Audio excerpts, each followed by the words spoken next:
हाँ जी.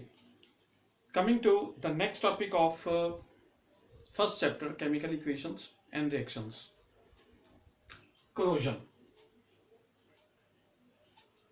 ये टर्म हम लोगों ने अपने लोअर क्लासेस में कभी ना कभी सुनी हुई है. Corrosion is also known as rusting. Rusting के नाम से भी इसको जाना जाता है. कोरोजन का सिंपल मतलब क्या है? When ever a metal surface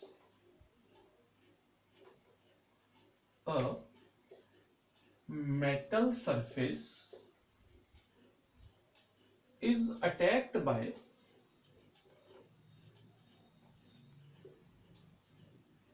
certain substances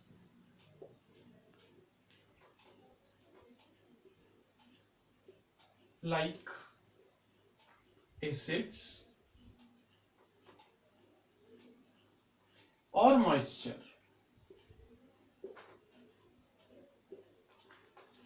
the metal is said to corrode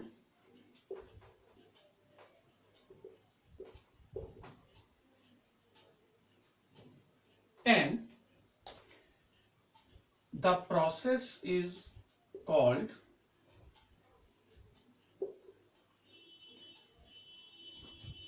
corrosion.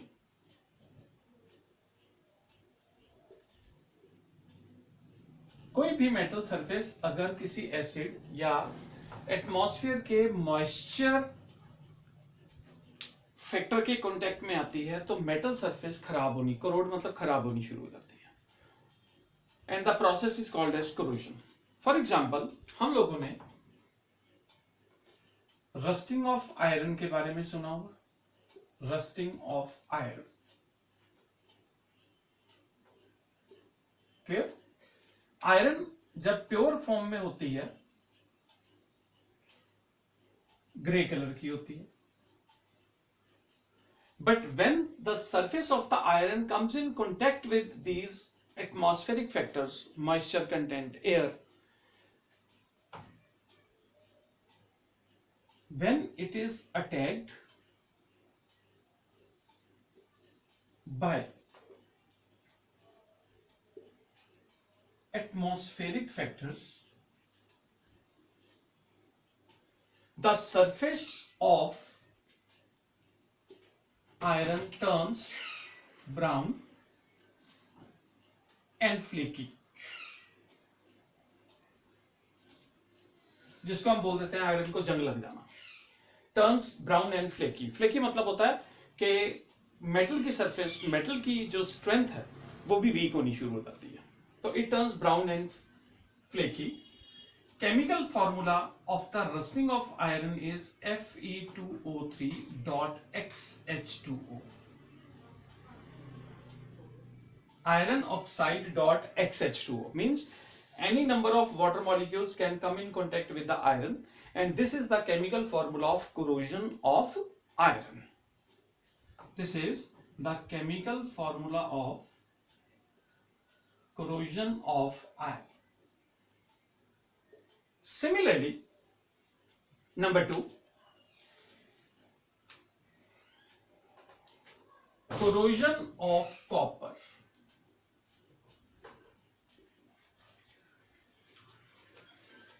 Copper, when pure, is brown in color. Copper, when pure, is brown in color. But as soon as the surface of the copper comes in contact with atmospheric carbon dioxide, ठीक है? But as soon as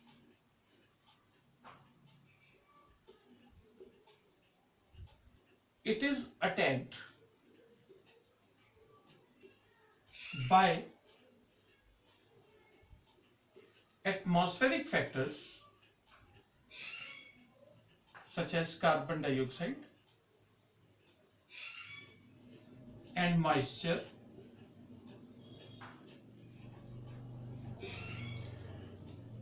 copper turns green. Copper का colour green होना शुरू हो जाता है. And the chemical formula of the rusting of copper is copper carbonate dot copper hydroxide. Basic copper carbonate layer इसको बोला जाता है। इसके इक्वल टू भी लिख लेना है, basic copper carbonate layer.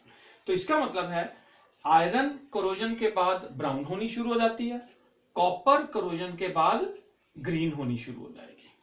Clear? Purely ये ब्राउन इन कलर है। ठीक हो गया?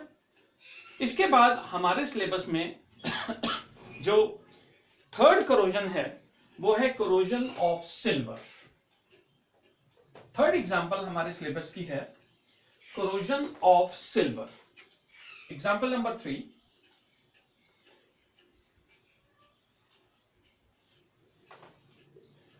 corrosion of silver.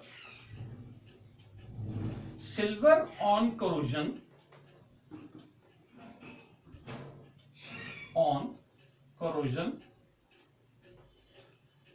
forms silver sulfide.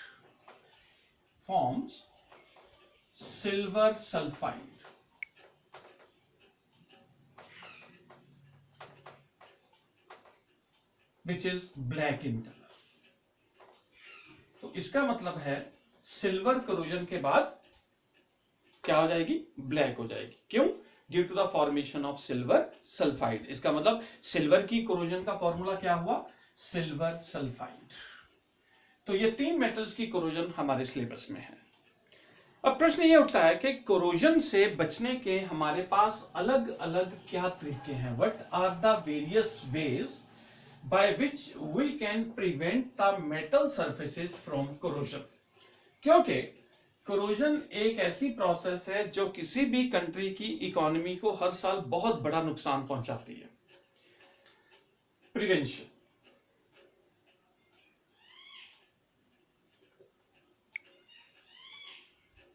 Prevention के मेथड्स में सबसे पहले नंबर 1, by oiling the surface of metal. Metal की सरफेस के ऊपर ऑयल की कोटिंग कर दो ताकि एटमॉस्फेरिक फैक्टर्स उसके कांटेक्ट में ही ना आने पाए। अगर एटमॉस्फेरिक फैक्टर्स उसके कांटेक्ट में नहीं आएंगे, नेचुरली रस्टिंग विल बी और corrosion will be prevented. Number 2, by polishing, metal surfaces को पॉलिश कर दो। इसी कारण हम लोग घरों में लोहे के ग्रिल्स या गेट्स को जल्दी जल्दी पेंट करवा देते हैं। कारण क्या होता है? ताकि उनकी कोरोजन ना होने पाए। Number 3, bye galvanisation,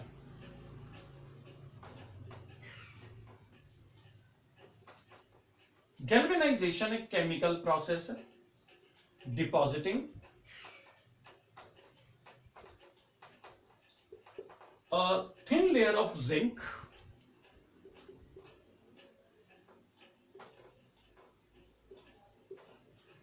over the surface of iron is called as galvanization. इससे क्या होगा? आयरन कोरोजन से बच जाएगी। क्लियर हो गया? Number 4, bye electroplating,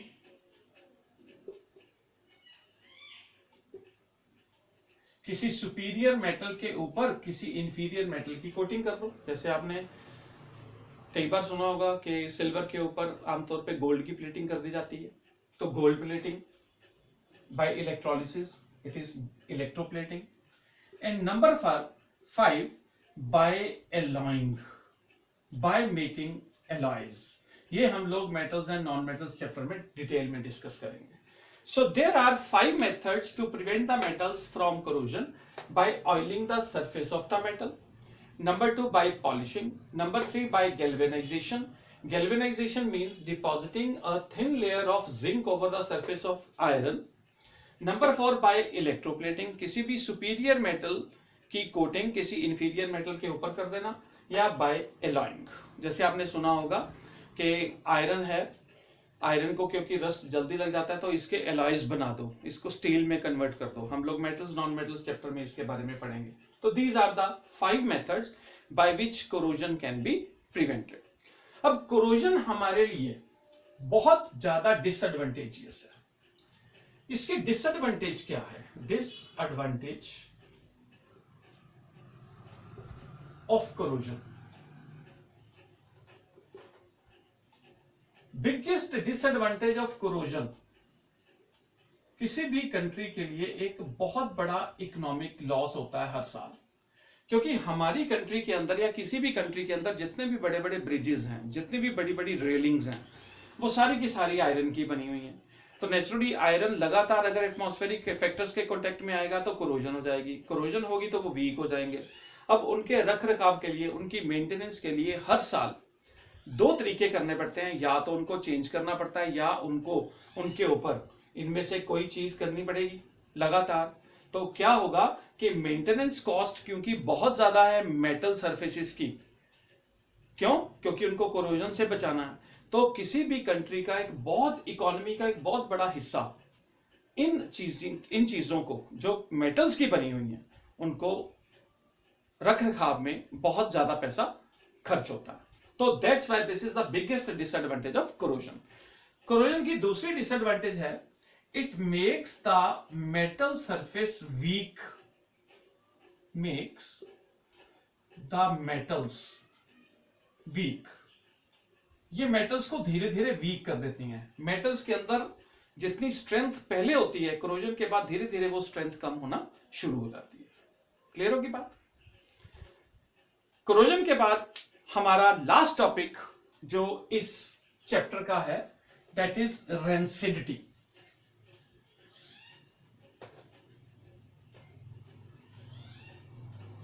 rancidity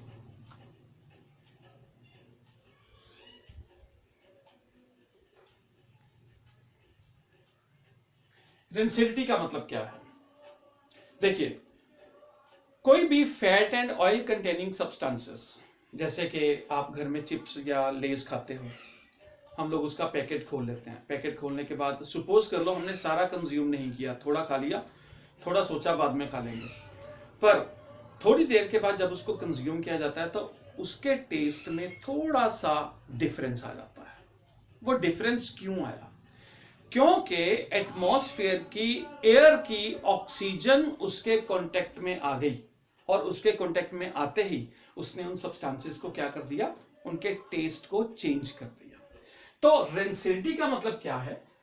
aerial oxidation of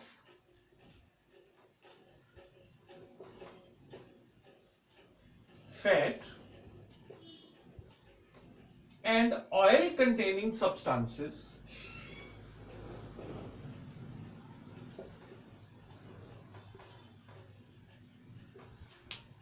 leading to bad taste और फाउल स्मेल। स्मेल गंदी आनी शुरू हो जाएगी, टेस्ट उसका बिगड़ जाएगा। तो लीडिंग टू बैड टेस्ट और foul smell is known as rancidity.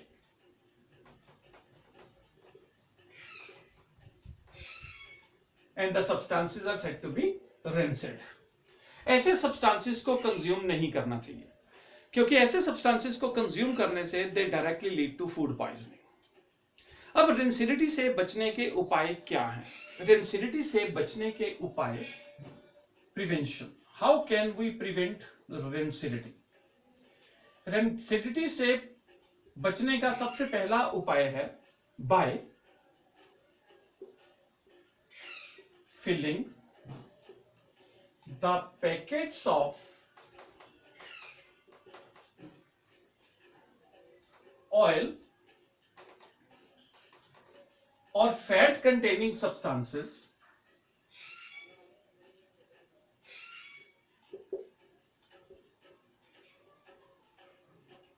with nitrogen। ये आपके एनसीईआरटी का बड़ा इंपॉर्टेंट क्वेश्चन है कि चिप्स पैकेट्स को नाइट्रोजन के साथ फिल क्यों किया जाता है। आपने देखा होगा चिप्स के पैकेट फ्लफी होते हैं। फ्लफी इस कारण होते हैं क्योंकि उनके अंदर नाइट्रोजन गैस भरी होती है। नाइट्रोजन गैस क्यों भरी होती है? क्योंकि नाइट्रोजन गैस ऑक्सीडेशन से बचाती है। जितने भी कंटेंट्स चिप्स उस पैकेट के अंदर पड़े हुए हैं, चिप्स हैं, नाइट्रोजन जब तक उसके अंदर रहेगी तब तक एटमॉस्फेरिक ऑक्सीजन उसके साथ रिएक्ट नहीं कर पाएगी। क्यों? By filling the packets of oil और fat containing substances with nitrogen, because या as nitrogen gas is antioxidant in nature.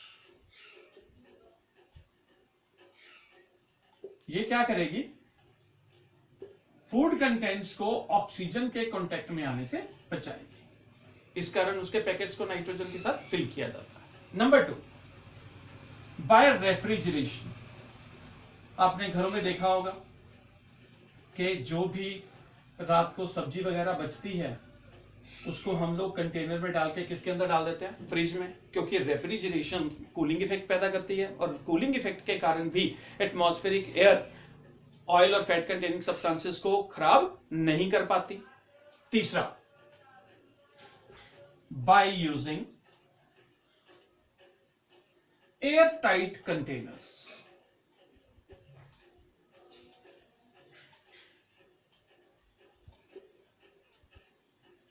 कुछ एयर टाइट कंटेनर्स, हम लोग बिस्किट या भुजिया वगैरह जो घरों में खाते हैं उनको हम लोग एयर टाइट कंटेनर्स में डाल देते हैं। एयर टाइट कंटेनर का मतलब क्या है कि एयर उनके कांटेक्ट में ना आ पाए और रेंसिडिटी ना हो पाए, ये भी एक कारण हो गया। Number 4, by using certain antioxidants.